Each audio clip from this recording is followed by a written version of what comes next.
গোলাম TV, শুদ্ধ সঙ্গীতের প্রতীক। তোমারে আমি গর্বি পাকে পড়িয়া ডাকি,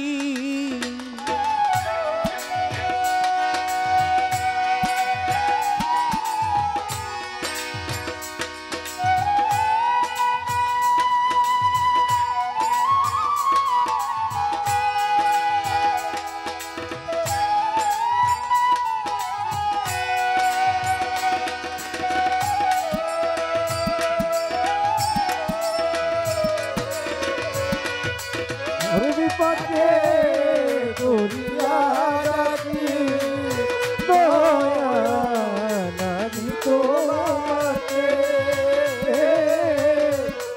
হরিবি পাকে করিয়া ডাকি। এই যে আমার অনিত্য দেহ, ওরে দয়া মায়া মোহ বাধ্য রিপুকে একা করি কি, ও দয়ালে যে আমার অনিত্য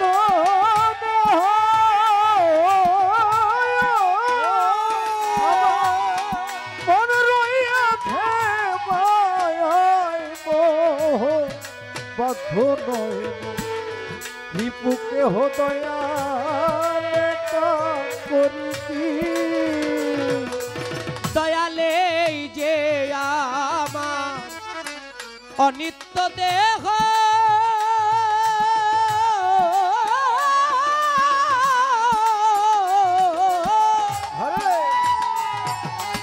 ওরে মন রয়াছে মায়ায় মোহ বাধ্য নয়, রিপুকে একা করি কি। ওরে আমার দোষী নিরীহ হরেছে ধন, কেমন করে বলো ঠিক থাকি। আমার দোষী নিরীহ করেছে ধন, কেমন করে ঠিক থাকি।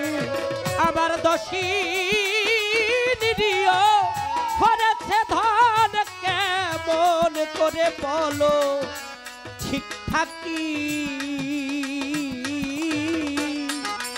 গর্বি পাকে পড়িয়া ডাকি, দয়াল হে আমি তোমাকে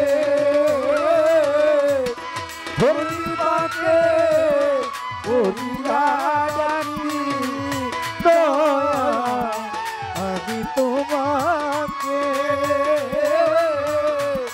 গর্বি পাকে পড়িয়া ডাকি। পতিতি পাবন নামটি গো ধর,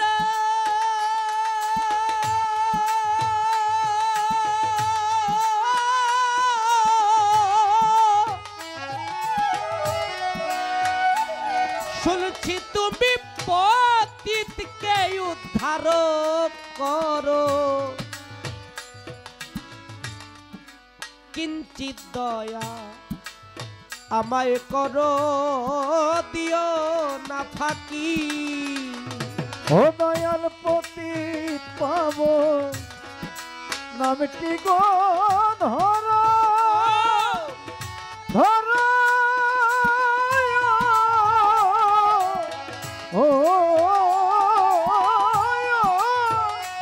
ও দয়াল পতিতকে উদ্ধার, দয়া আমায় করো, দয়াল দিও না ফাঁকি। গান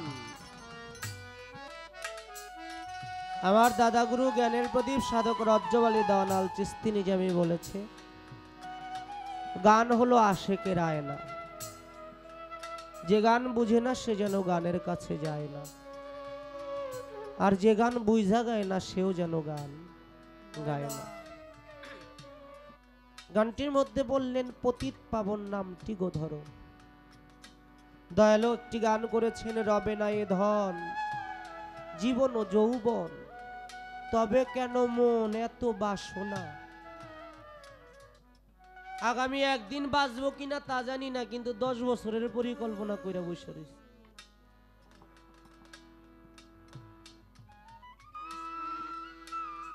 পতিত পাবন নামটি ধরো। এমনও মানুষ আছে পৃথিবীতে কাঁদতে কাঁদতে নদী হয়ে গেছে। আপনারা জানেন আদি পিতা হযরত আদম আলাইহিস সালাম তিনি 350 বছর কান্না করেছে। তার কান্নায় 2টা নদী হয়েছে, একটা নদী দাজলা নদী আর একটা হলো ফরহাদ নদী। আদম নবীর কান্না থেকে কেন কাঁদছে? তার কাছে মাপ চাইছে। হে মালিক, আমি নিজের নফসের উপরে নিজের প্রতি জুলুম করেছি, অবিচার করেছি, তুমি আমাকে মাপ করে দাও। মাপ পাইলো কত বছর? 350 বছর কান্নাকাটি করে। আপনারা জানেন একজন নবী তার গায়ে কুষ্ঠরোগ হয়েছিল, জানেন না? কুষ্ঠরোগে এত জর্জরিত হয়েছিল, সারা শরীরে তার বাদশাহী গেছে, তার রাজ্যের সবকিছুই গেছে, সারা শরীরে কুষ্ঠরোগ। তার অন্য কিছু ফরিয়াদ ছিল না, মালিকের কাছে বলতো, মালিক তুমি আমাকে শেফা দিবে কিনা, মুক্ত করবে কিনা, আমার ওই নিয়ে মাথা ব্যথা নাই।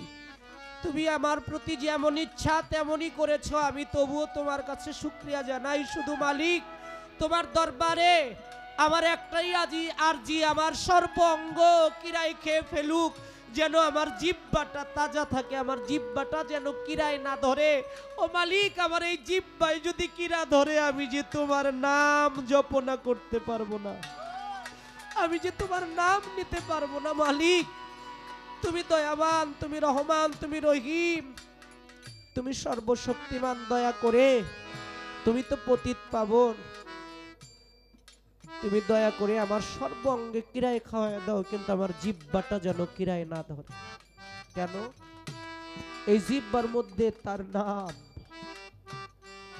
তাই গানের মধ্যে বললেন, তুমি তো কতই পরীক্ষা করেছো, কতই বঞ্চিত করেছো, তবুও তোমার দয়ার দিকে তাকিয়ে আছি। তুমি যদি দয়া করে তোমার ওই দয়ার আশ্রয়ে আমাকে নাও। পতিত পাবন নামটি গো ধরো,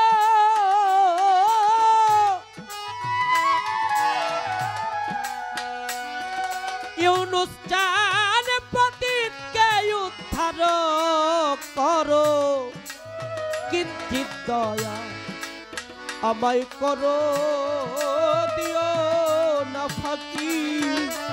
ওরে চরণ পাবার আসে রইলাম বসে দেখি, দয়াল করো কি। চরণ পাবার আসে রইছি বসে দেখি, দয়া করো কি। রশিদ চান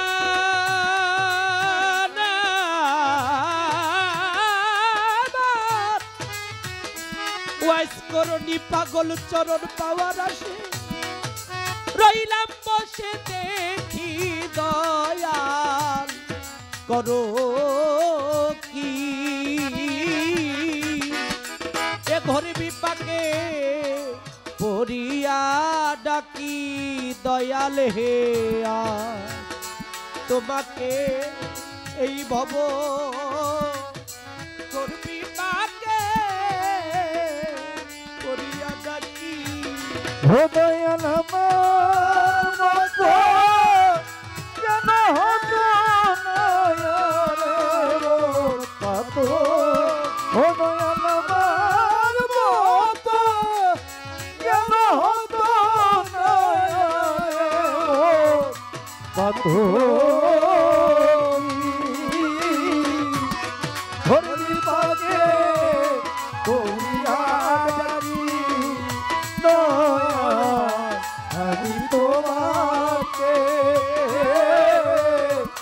ঘোর বিপাকে পড়িয়া গাড়ি। দেওয়ান মালিক বলে কর্মভোগে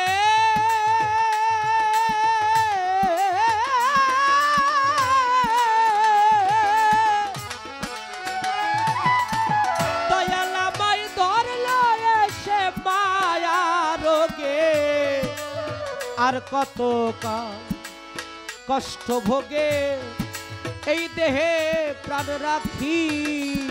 হনুমান মালিক মোহনে কর্ম ভোগে আমার ধরলো এসে মায়া রোগে, আর কতদিন কষ্ট ভোগে দেহে প্রাণ রাখি। দেওয়ান মালিক বলে বলে কর্মভোগে, মালিক বলে কর্মভোগে ভান্ডারি বাবা আমায় ধরলো এসে মায়া রোগে, আর কত কষ্ট ভোগে দেহে প্রাণ রাখি। ওরে আমার সামান্য দোষ দূর হলো না ভব রোগের ঔষধ কি। আমার সামান্য দূর হলো না রোগের ঔষধ কি। আমার সামান্য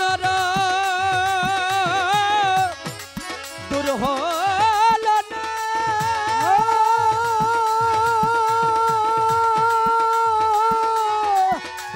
দয়াল রে।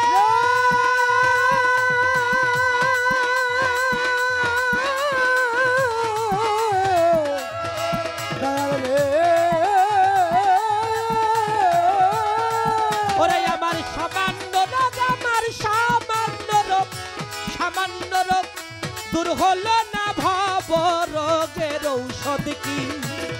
সামান্য রোগ দূর হলো না এই ভব রোগের ঔষধ কি।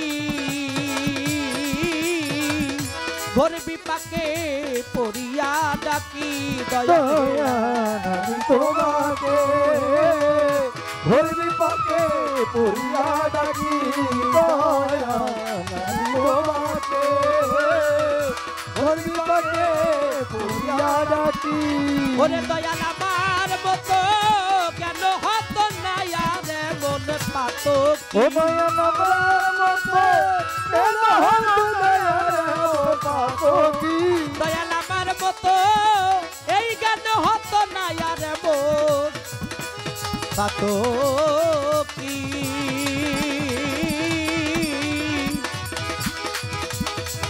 আমি ঘোর বিপাকে